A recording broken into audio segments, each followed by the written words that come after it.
represented by the Commissioner of Justice,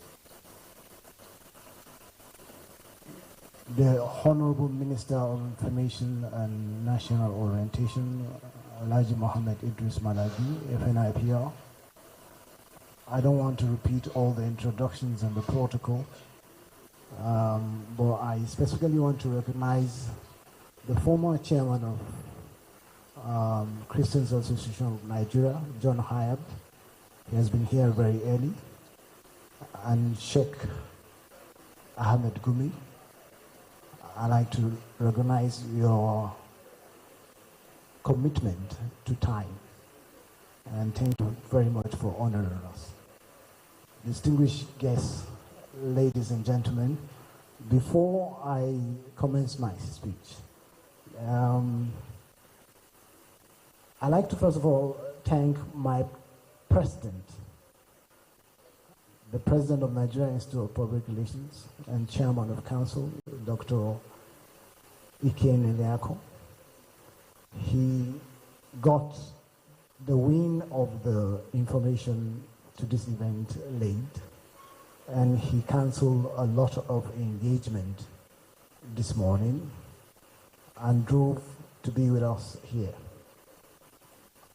Mr. President and Chairman of Council, I want you to know we really appreciate your commitment to the Institute and to the development of this country at large.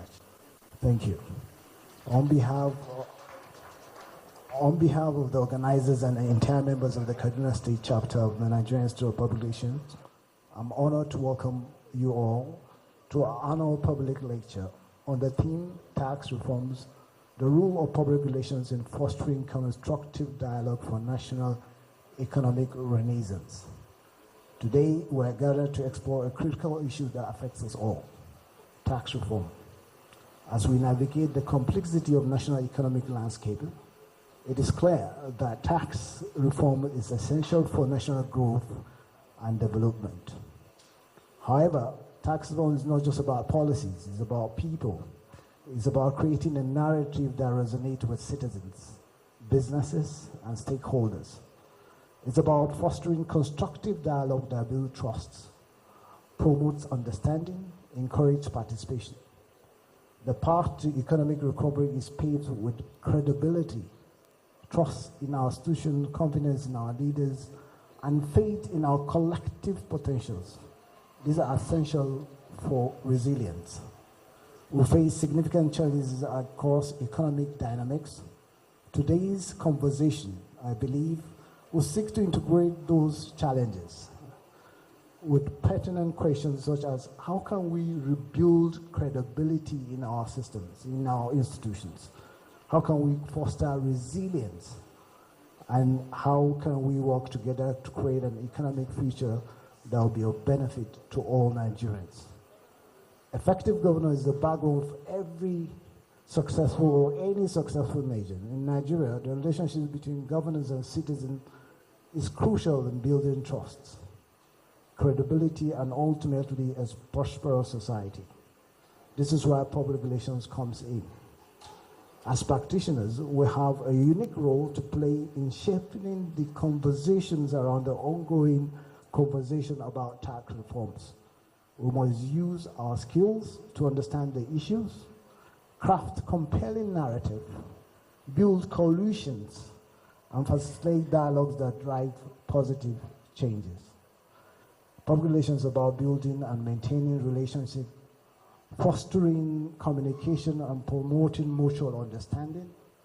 In the context of governance, public relations help to provide timely and information by which government agencies can demonstrate their commitment to transparency and accountability, which is essential to good governance in building trust and credibility.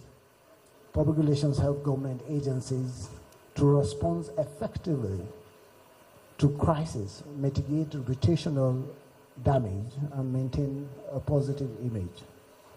Our guest today, who also doubles as our chairman, is the Honorable Minister of Information and National Orientation, Alhaji Mohammed Idris Malagi, who is an expert in the field of public relations and perception management. I want you to give him a round of applause because he has been managing information. He's a communication expert.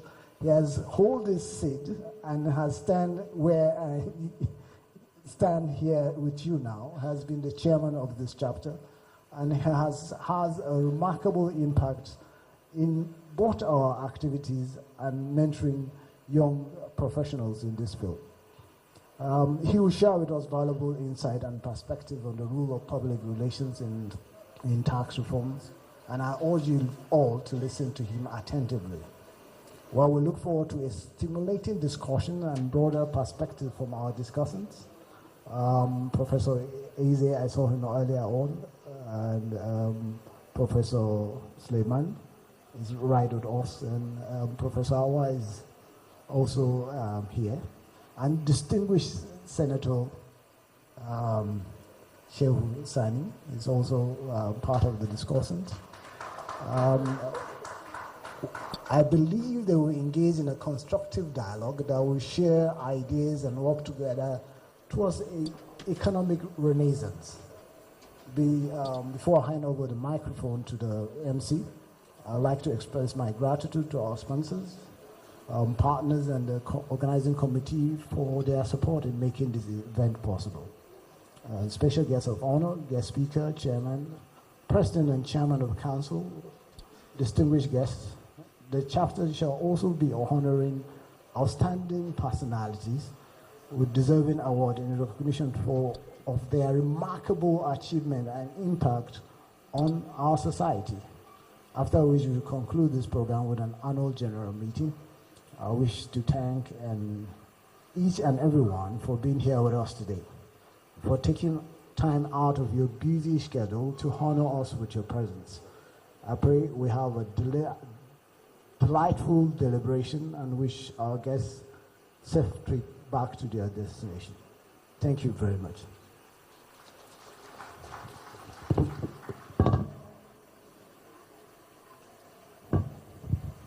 Thank you very much. It takes a very successful leader to lead very successful people. The chairman NRPR Kaduna chapter is a very modest speaker, but very articulate, very distinguished ladies and gentlemen. Let's give him a round of applause, please.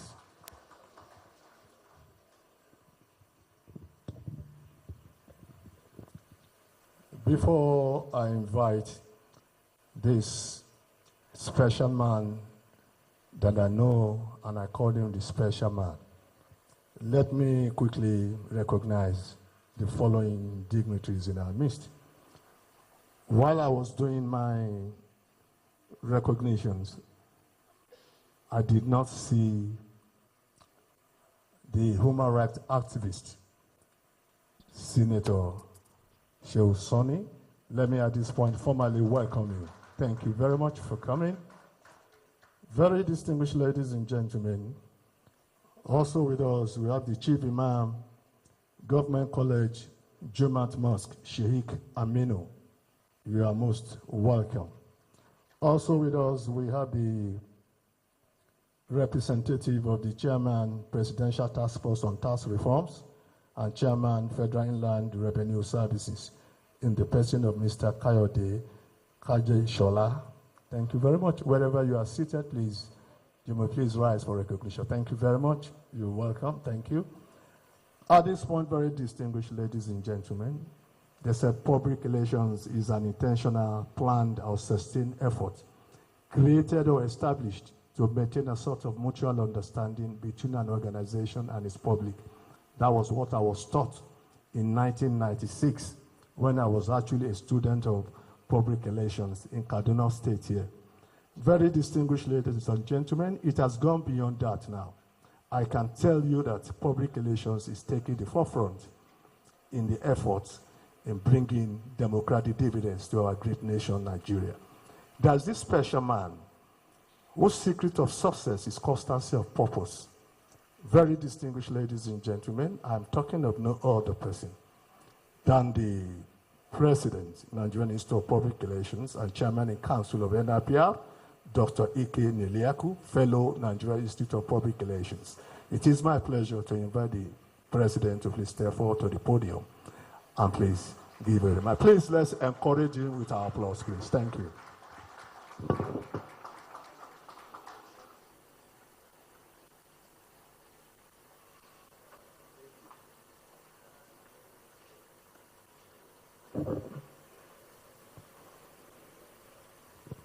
Good afternoon. The chairman of this event, Alhaji Mohammed Idris, FNIPR, Honorable Minister of Information and National Orientation, the man who is informing well, communicating strategically, effectively discharging information when it is necessary, and above all, knowing when to strike, when to use overhead, when to use the wings, when to use center forward, and when to score the goals. The governor of Kaduna State, His Excellency Senator Obasani, represented by the Attorney General and Commissioner for Justice Sule Shoaib Esquire, Special Advisor to the President on Media and Communication, our own Mr. Sunday Dare, MNIPR, my boss, the immediate past President and Chairman of Council NIPR, Madam Malam Mukhtar Zubeiru Sirajo, just to be sure, FNIPR. The former Vice President, who is here with us, Dr. Awal Mohammed Haruna, DGs of broadcast parastatals of the Federal Ministry. We want to appreciate all of you, beginning with the DG FRCN, DG NTA, DG Voice of Nigeria, MD NAN. All of you are with us here in Kaduna, and all the other ones. And of course, our elders, the Sheikh and the priest. We appreciate all of you. Our chairman who has convened us, Chairman Malami, thank you very, very much. What is the essence of this event? Distinguished ladies and gentlemen, we are here because we recognize the rights of citizens to have a say, to ask questions, and to join in conversations of what concerns them. That is why we are here today. That need is very important to us. For the avoidance of doubt, because we know that it's not only NIPR members that are with us this afternoon.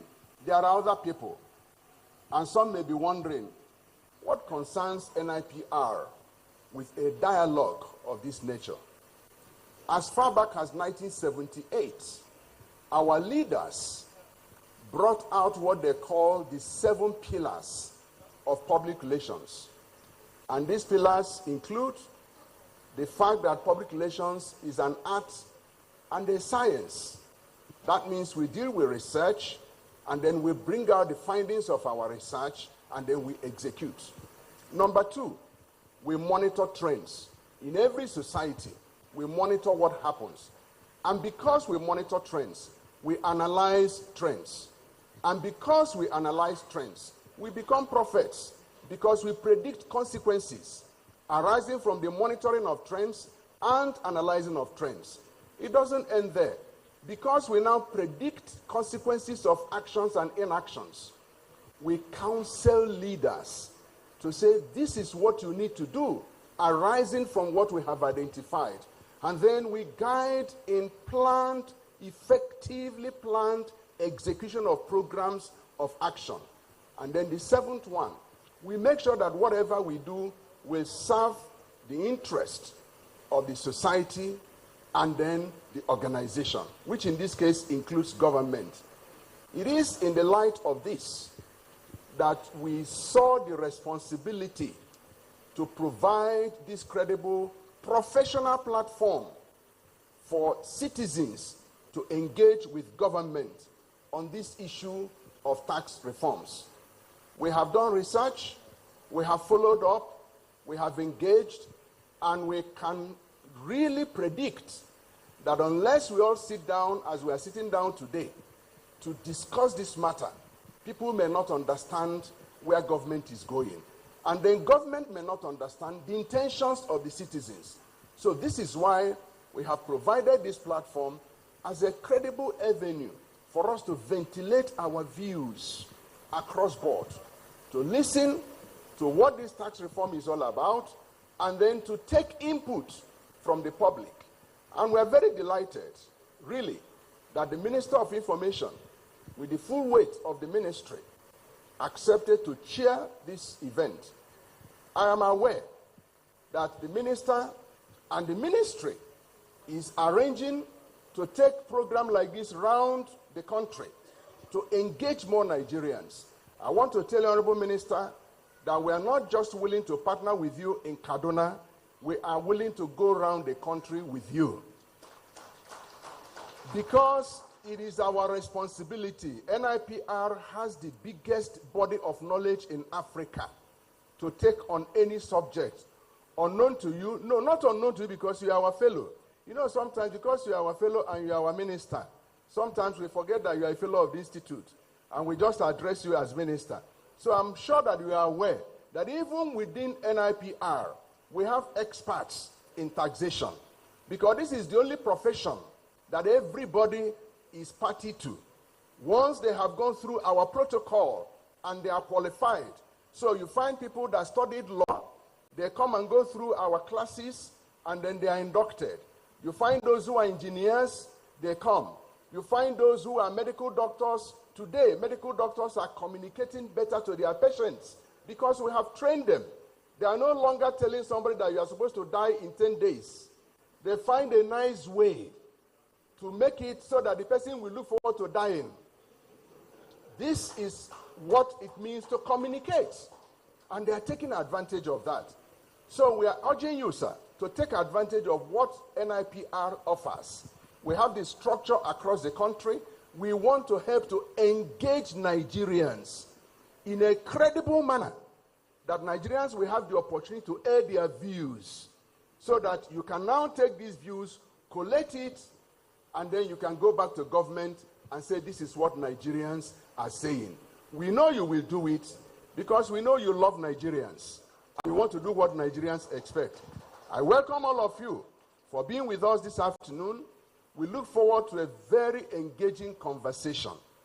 In 2021, President Sirajo initiated a program, and that was Citizens Summit for National Orientation, Peace and Security. The essence of that program was to engage Nigerian citizens at a time when the nation was going through troubled moments. Many of us may have forgotten how Nigeria was in 2021, when things were very tough. He brought that program. We went round the 6 geopolitical zones and engaged, and then had the final one in Abuja on the 23rd of August 2022, with the then president as the special guest of honor at the International Conference Center. At the end of it, we decided that the integrity of the Federal Republic of Nigeria is important to all Nigerians. All that Nigerians are asking for is good governance, good leadership, good activities.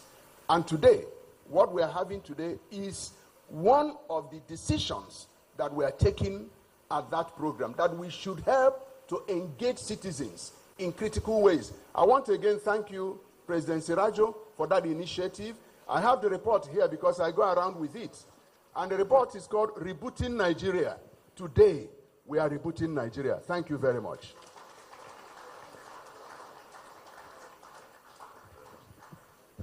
Please do another round of applause for the President and Chairman Council. Anytime I'm under the teachings of Dr. Ike Neliaku, I can look at him as he goes on and on. He can sell ice to the Eskimos. Please put your hands together for Dr. Ike Neliaku. Somebody just said that they didn't see the report. The report is existing. This is it. Rebooting Nigeria 2.0. And all these things are here. You know, Minister Idris is a member of the institute, so he's executing the report. Thank you, sir. Please, another round of applause for the chairman. Thank you very much. Thank you. In events such as this, introduction is a constant. Permit me to recognize the Managing Director, Real Property Donor, Mr. Timothy Dauda. Please, a round of applause for him. Thank you for coming.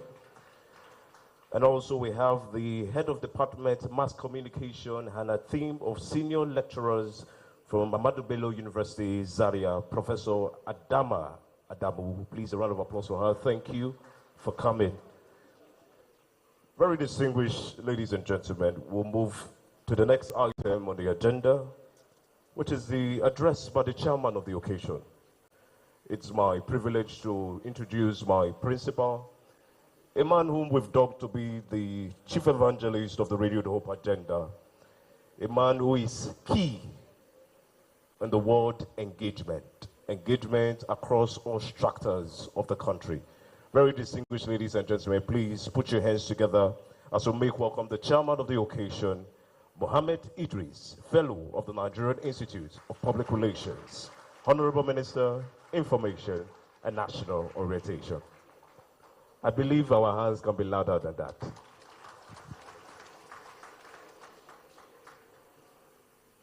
Thank you, President Dr. Neliaku, for those kind words. I hope I live up to them.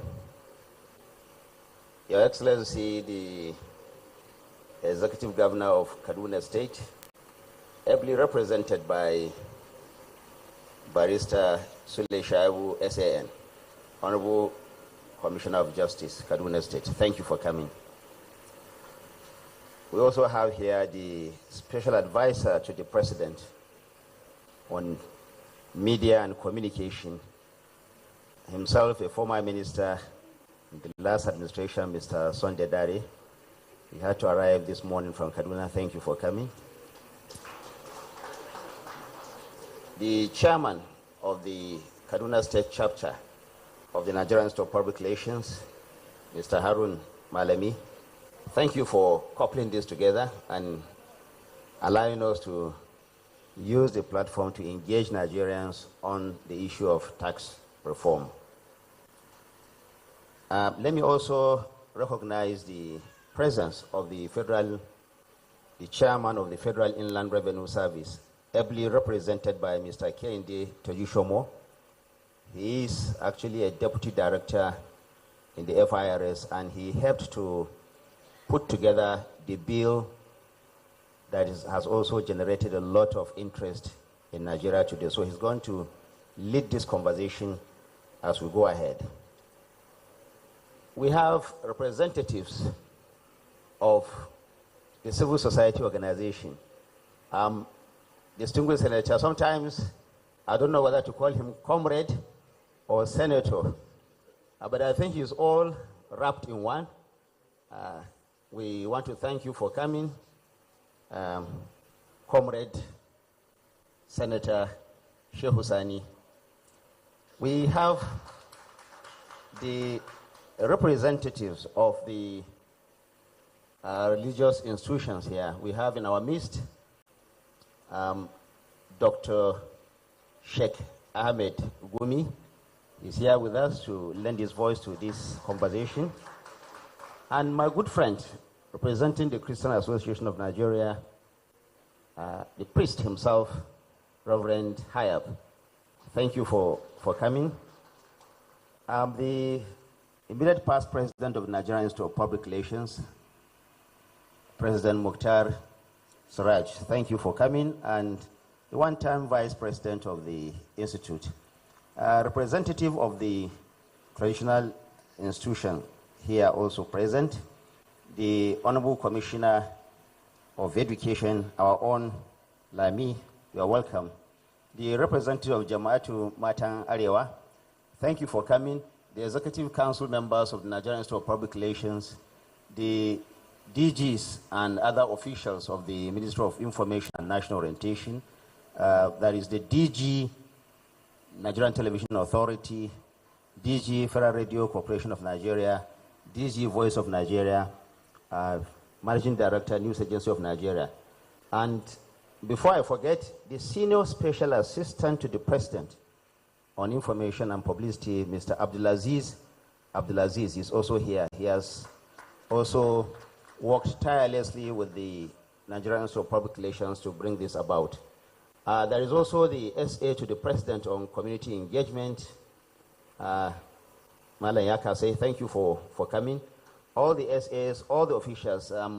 Let me cut down on the protocol before it gets too long.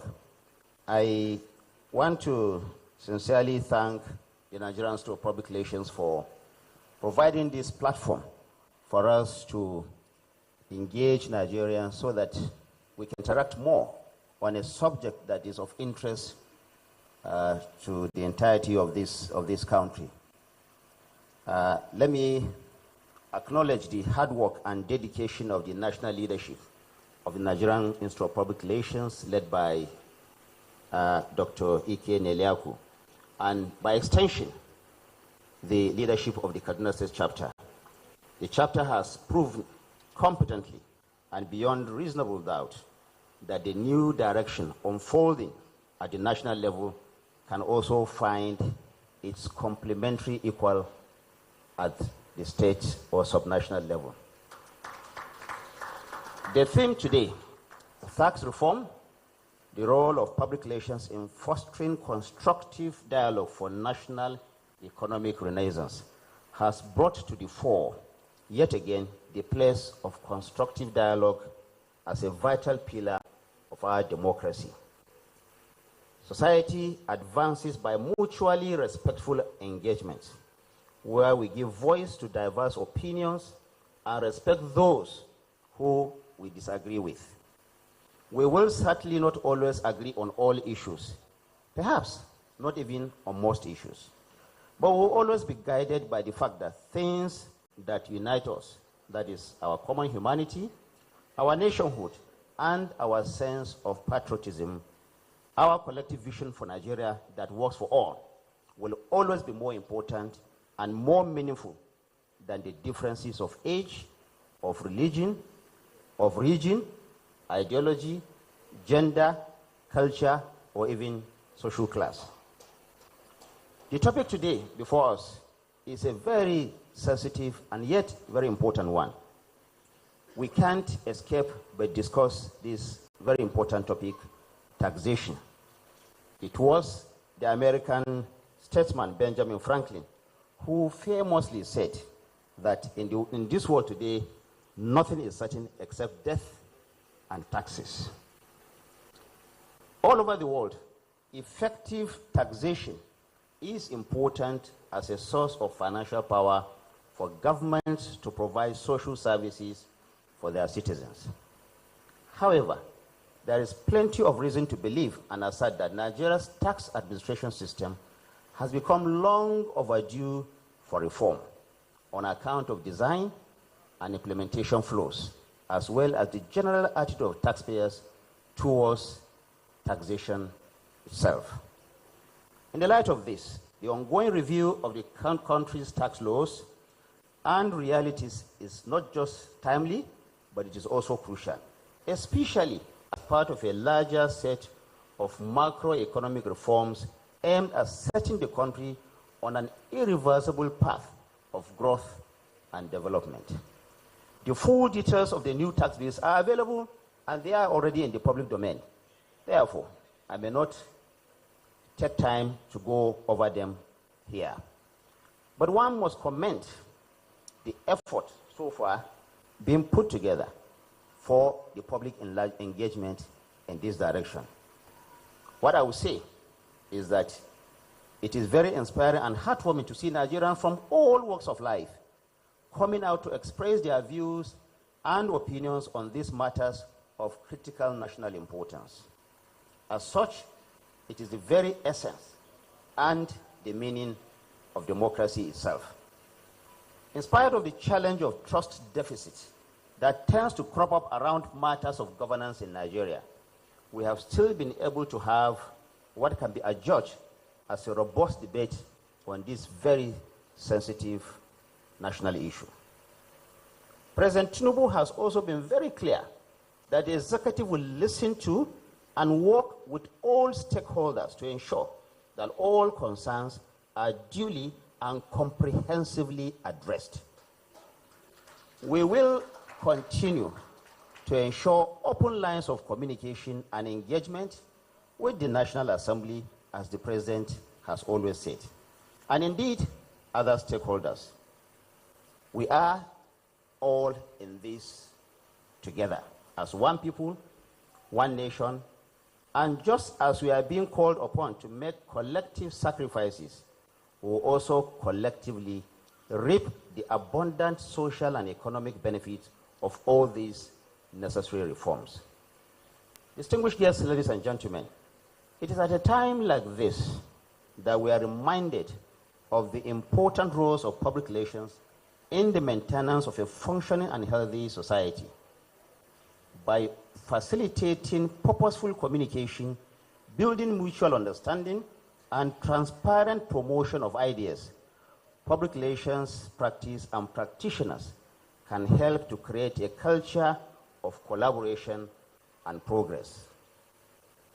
Also, as President Bola Ahmed Tinubu continues to implement an ambitious fiscal reform agenda for our country that will devolve more resources to Nigerian states and local governments, and ultimately to the Nigerian people, in the spirit of our true federalism, citizens' engagement will become even more crucial. In other words, this kind of engagement we are doing will have to be a continuous exercise so that we can reach that road, that destination of prosperity that the President has promised all Nigerians.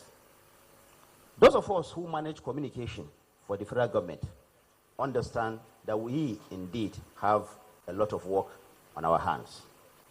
We are up to the task and will continue to deploy innovative and comprehensive mechanisms to provide the public with insight and enlightened information that will bolster public trust and confidence in the reform narratives of the renewed hope agenda. Indeed, we know that it's a Herculean task, but we are ready, and we are all collectively in this together in the interest of our great country. We'll also be looking to count on the strong support of critical stakeholders like the Nigerian Institute of Public Relations, among so many other stakeholders, which is why this dialogue is very much welcome, and it is also very commendable. Let me seize this opportunity to once again thank the Nigerian Institute of Public Relations for providing this platform for Nigerians to engage and deliberate on issues, like I said earlier, that concern them the most. In closing, let me make it clear, even with our keenness for fundamental reform of Nigeria's governance fiscal systems, the Tinubu administration will never do anything to undermine the ideals of participatory democracy that all of us crave for. President Tinubu will always, always uphold the interests of all Nigerians, wherever they are, in this reform agenda that he has embarked upon for our great nation. The current mandate and responsibility that we have for governing and reforming Nigeria at this time came by way of democracy and will continue to live up to those very high democratic standards and expectations. The President himself is a true Democrat and will not do anything that will undermine democracy in this country. If anything, he is here to advance the cause of democracy so that all of us will reap the dividend of that same democracy that we all crave. Now, of course, I am not the guest speaker here, and therefore, I will have very limited time and will cede the floor to enable us all engage in very robust conversation that will help us all as a nation to move forward. Disagreements are important. In fact, they are necessary in democracy, but they are by no means aimed at dividing us or putting us backward. Nigeria must continue to prosper. All of us will come together so that Nigeria can be the best for it. I will now happily yield the floor to lineup of very heavyweight of experts on the panel this morning, who will offer us very meaningful perspective on taxation and the tax reform conversation as we collectively chart a new direction for our nation's renaissance, for the progress and prosperity of our people and our country. I thank you very much for listening, and I do hope that we will have this. Let me just say this for the benefit of those of us who may be here or who may not be here and may be watching in Hausa. Just 2 minutes, if you permit. Jama'a, wannan taro an yi shi ne saboda a ci gaba da tattaunawa akan wannan harka na maganan haraji da shugaba Bola Ahmed Tinubu ya bullo da shi. Muna godiya ga wannan kungiya ta Nigerian Institute of Public Relations da ta ba da dama da mutane su zo su faɗi ra'ayoyinsu, su faɗi abin da ke damunsu saboda ƙasan nan ta ci gaba. Irin mutanen da suka zo nan a yau, manya-manyan baƙi da shugabanni da sarakuna da manya-manyan malaman addini da suka taru a nan, ya nuna cewa dukkanmu muna buƙatan a tattauna domin ƙasarmu Najeriya ta ci gaba. Ba mu zo nan saboda a zo a tauye ma kowa haƙƙinsa ba. An zo nan ne saboda a ba da dama mutane su ƙara fahimtar menene ake ciki domin a yi tsokaci a kan abin da ya shahi ƙasarmu Najeriya gaba ɗaya domin ƙasarmu ta ci gaba. Wannan abin da ya kamata in faɗi a matsayina na ministan yaɗa labarai shine babu wani ƙuduri ko niyya da shugaba Bola Ahmed Tinubu yake da shi na tauye haƙƙi na wani ɓangare na ƙasar nan. Dukkanmu ya kamata a zo a haɗa ƙarfi da ƙarfe kuma a fahimci menene ake son a yi. Idan akwai gyara kuma sai a yi wannan gyara domin ƙasarmu gaba ɗaya ta ci gaba. Ina muku maraba, ina kuma godiya da wannan dama da na samu in yi wannan tsokaci a safiyan nan. Na gode kwarai da gaske.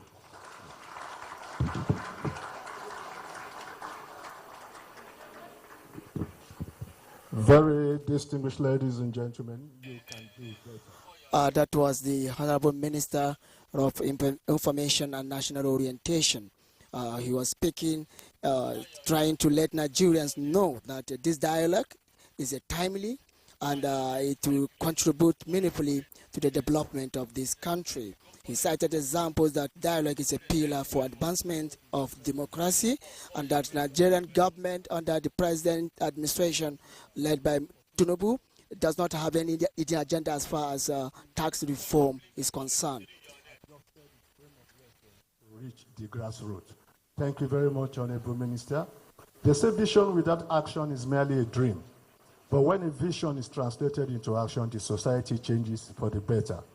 I want to thank the Honorable Minister for taking the lead in assuring us of a better tomorrow in this country. Thank you very much, Honorable Minister.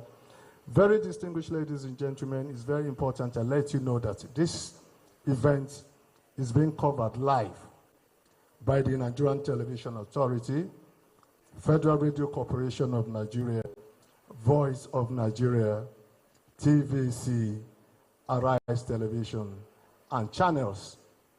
Please, let's give these media stations a round of applause, please. Thank you.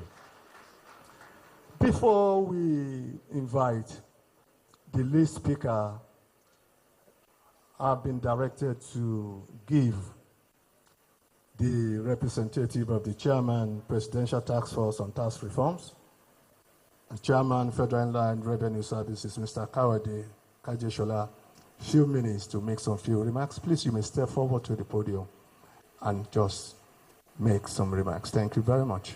Please, let's encourage him, please. Let's encourage him with our applause, please.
the representative of the executive governor, Kaduna State,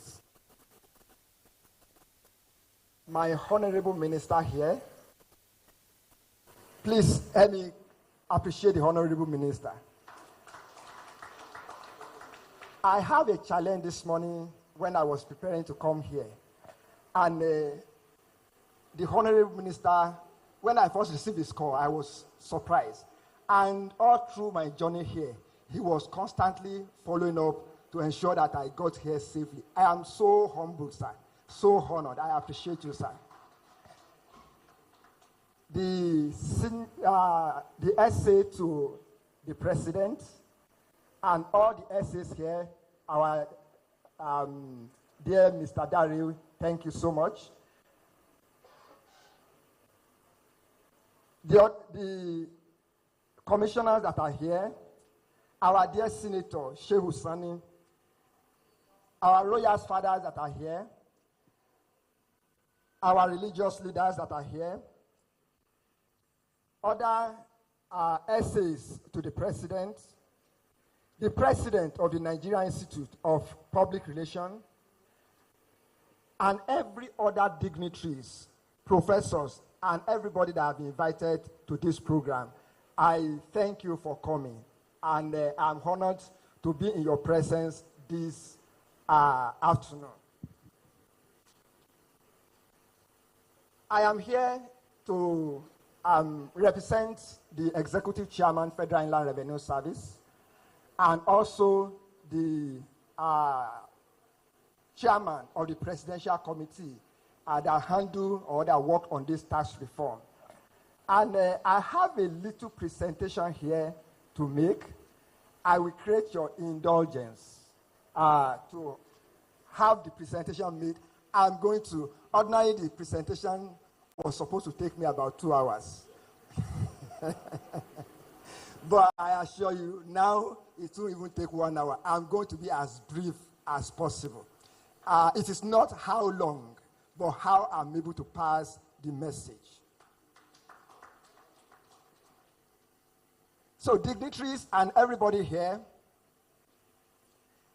you are all aware that the president set up a presidential committee to drive the tax reform. And when the presidential committee worked on, when they carry out their work, one of the policy directions by which their work was driven were, I will briefly go through them, 11 in number. That is what they seek to achieve in this tax reform. The first one they seek to achieve is to have a tax law that is simple. For some of us that are accountants, we understand that before we can compute taxes, sometimes it can be difficult. And if it is difficult for accountants, you can imagine how it will be for non-accountants. So one of the things that one of the policy that will guide the work of the committee was to have a tax law that is simple in words, simple in rules, and simple in computation. The second policy direction was to harmonize the so many tax laws we have in Nigeria.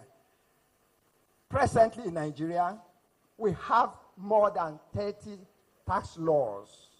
And in those more than 30 tax laws, we have more than 50 taxes.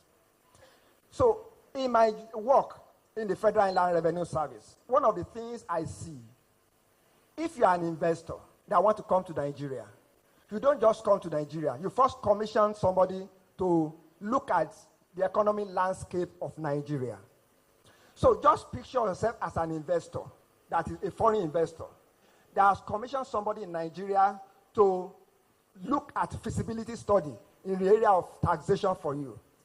And when you are coming back to that investor, you say, Mr. Investor, when you invest in Nigeria, you are going to pay more than 30 taxes. When you invest in Nigeria, you have more than 30 tax laws to comply with.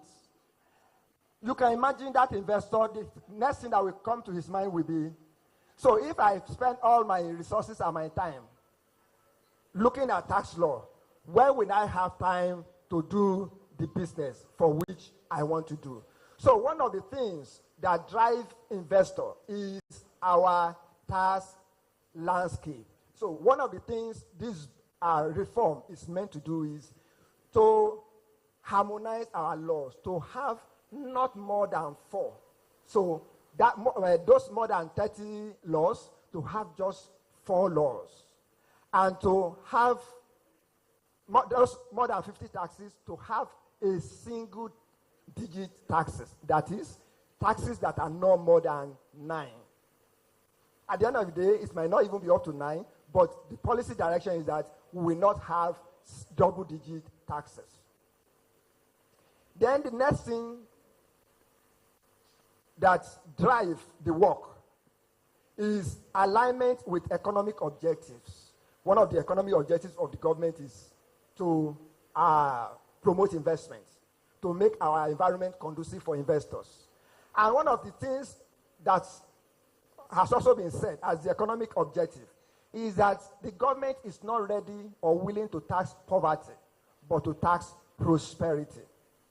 The government is not willing to tax capital, but to tax returns or profits.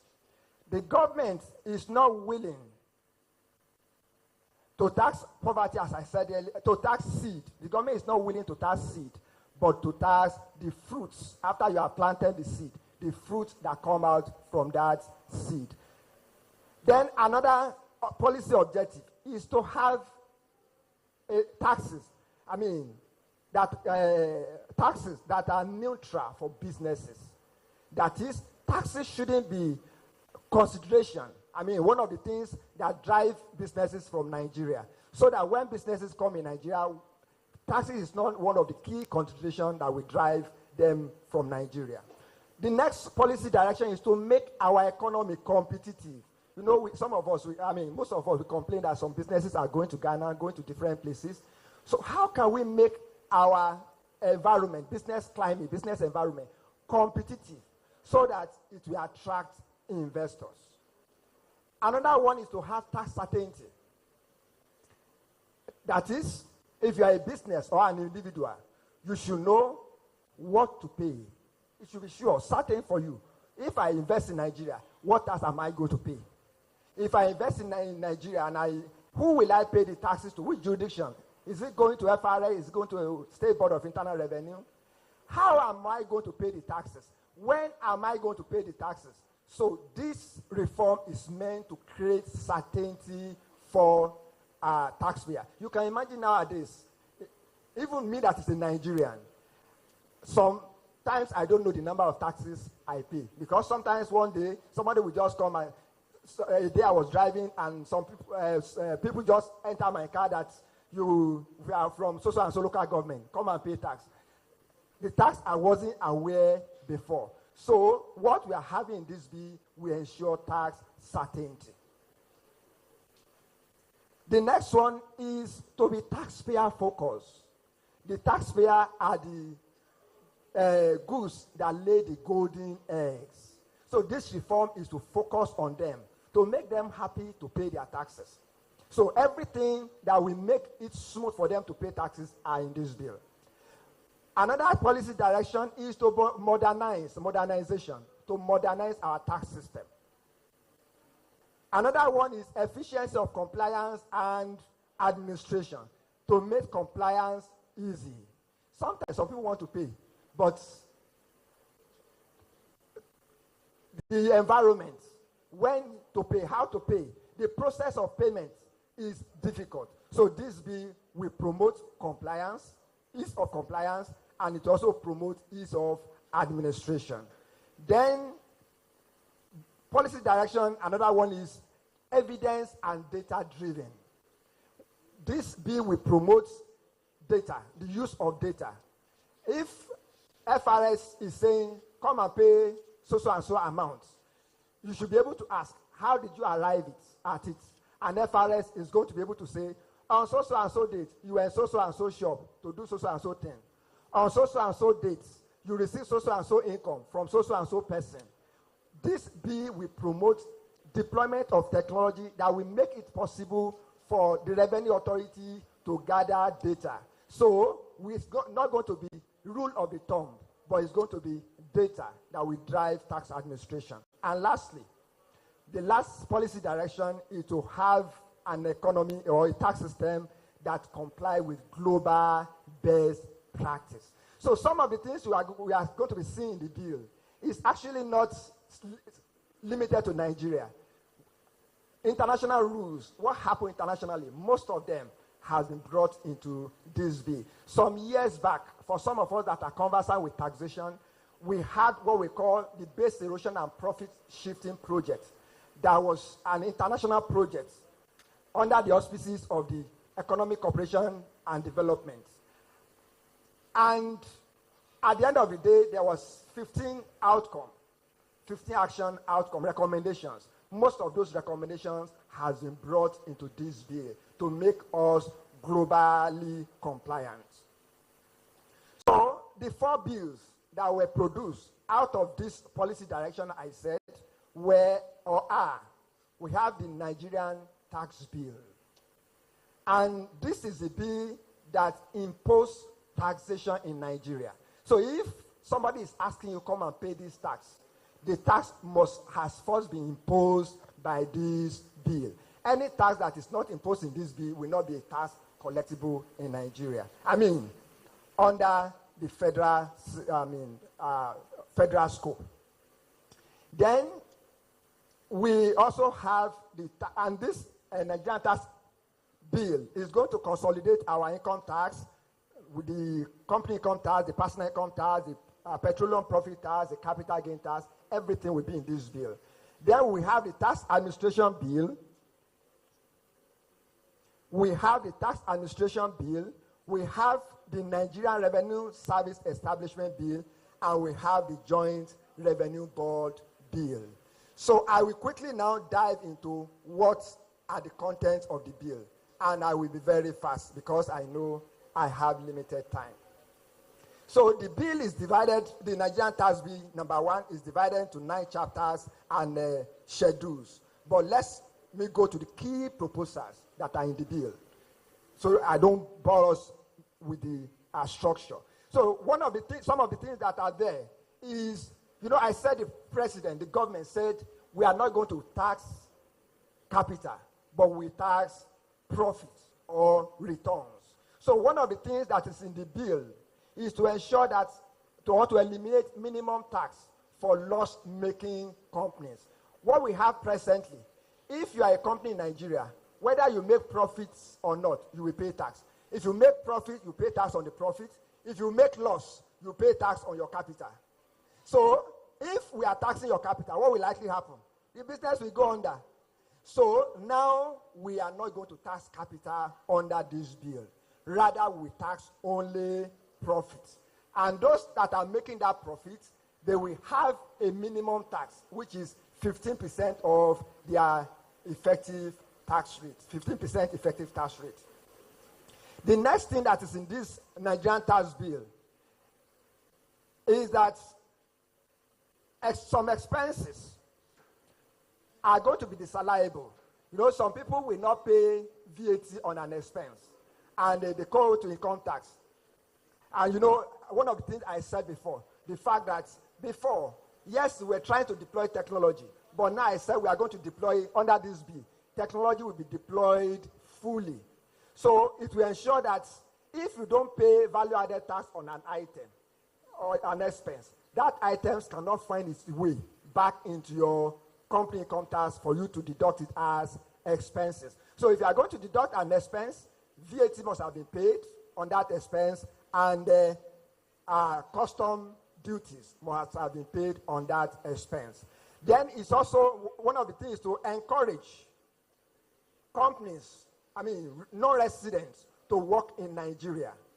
Non-residents under this bill will be encouraged to work in Nigeria. For instance, because of the way technology is now, digitalization, it's possible to sit in Nigeria and work abroad. We even have them so many now presently in Nigeria. We have so many of our brothers, our youth, that are here in Nigeria and working abroad. So if you are a non-resident, this encourages that if you are our resident, you pay tax. But if you are a non-resident and you are not performing the duty of your employment in Nigeria, we will not pay tax under the law. Then the next one is the reduction of company income tax rates. We know presently the company income tax rate is 30%.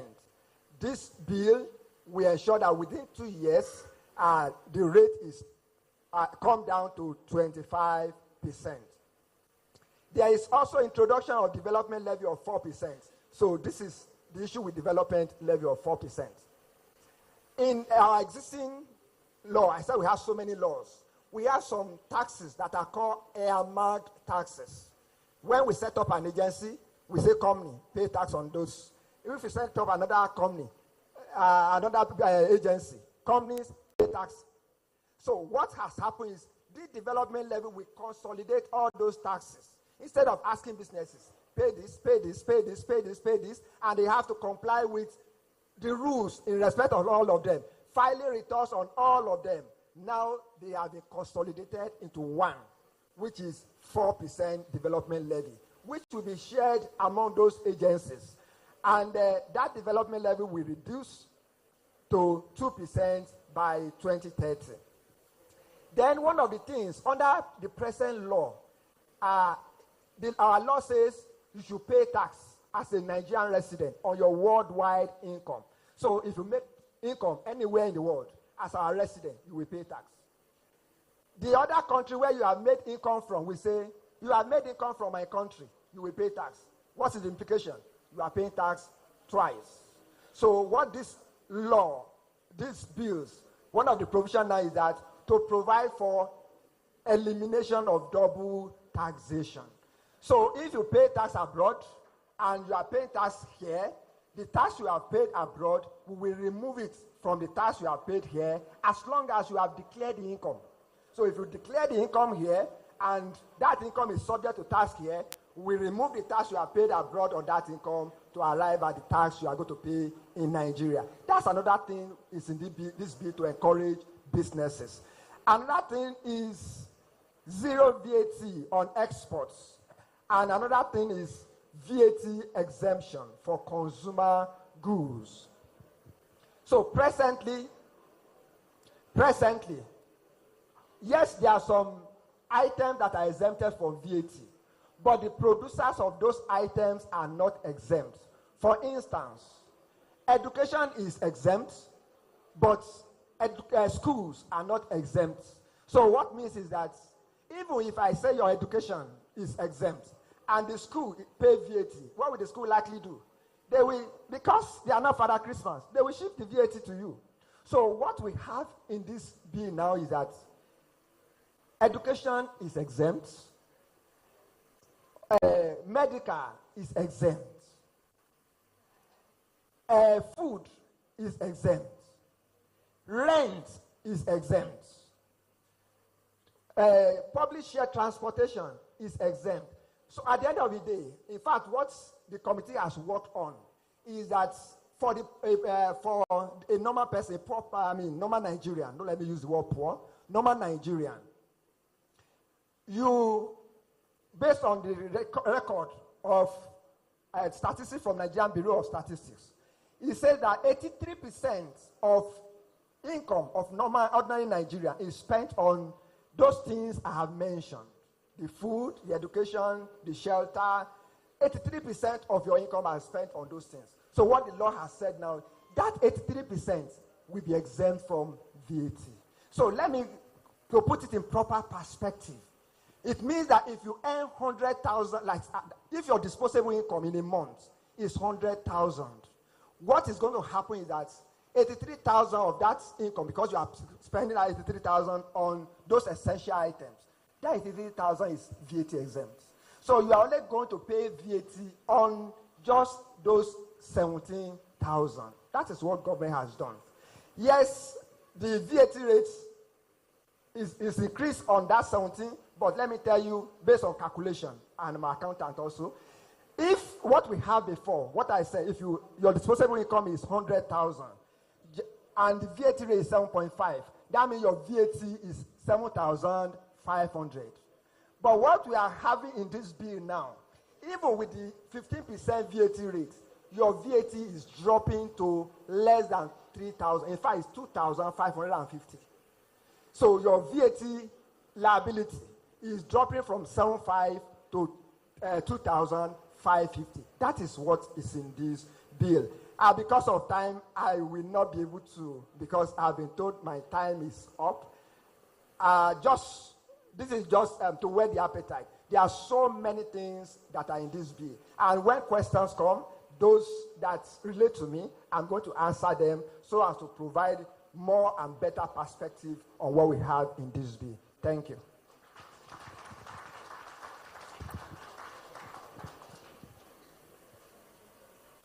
Thank you very much.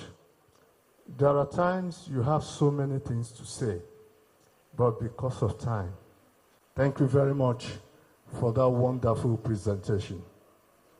Very distinguished ladies and gentlemen, we'll just have to adjust this program. If you check your agenda, we'll just move straight to the interactive section.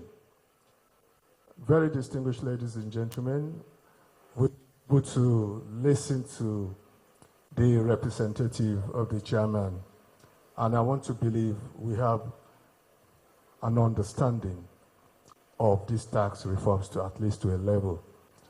I would like to declare the floor open, but first, we have our protocols.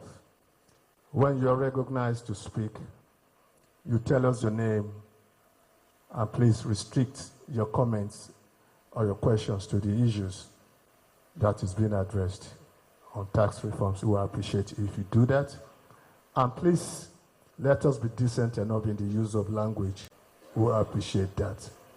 At this point, very distinguished ladies, because of our time and the exigency of the offices, because there are other programs that our dignitaries are attending, even outside Kaduna, please, we want you to please cooperate with us and give us that understanding. First, I would like Sheikh Dr. Ahmad Gomi to please step forward. Please, for 2 minutes, please, we appreciate if you do that, sir. Thank you very much. Thank you. You can take this. No, it's this side. Okay. This way, sir. No, this way, sir. This way is better. Thank you.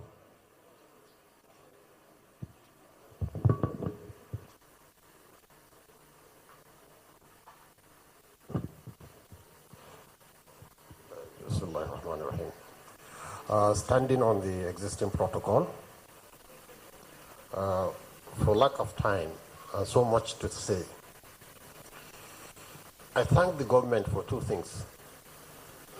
One, stimulating a national discourse, which for a long time Nigerians are only made to swallow whatever the government wants, so this is a very positive thing. Secondly, reforms. It's not only in tax we need reforms. I think there is no sector of Nigeria that doesn't need reform. But you see, if we start with the tax, are we not putting the cart before the horse? Why? Because already there's a draft bill on the question of regional governance. And if there is regional governance, these tax laws will all change depending on region. So I think the government needs to look into this. And I thank NIPR. I just asked, for 10 years we are trying to convince the locals here, especially in the north, that polio vaccine is useful, it's not harmful. So I wonder where NIPR was. This is the job of NIPR, to be engaging the society on things that are of national interest, things of security. In question of security too, NIPR can do a lot by bringing government close to the people and people close to the government, so that we can have a very stable, progressive society. Thank you very much. And I have the honor to meet the Honorable Minister for the first time. Thank you very much for inviting me for this occasion. Thank you very much, Honor.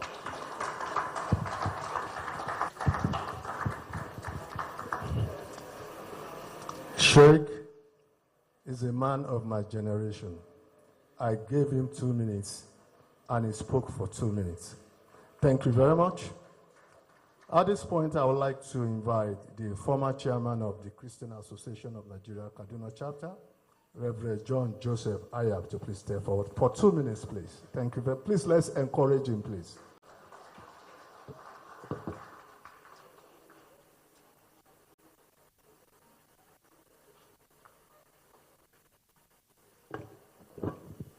Mr. Chairman, sir, all protocol duly observed. You've invited us here for a constructive dialogue.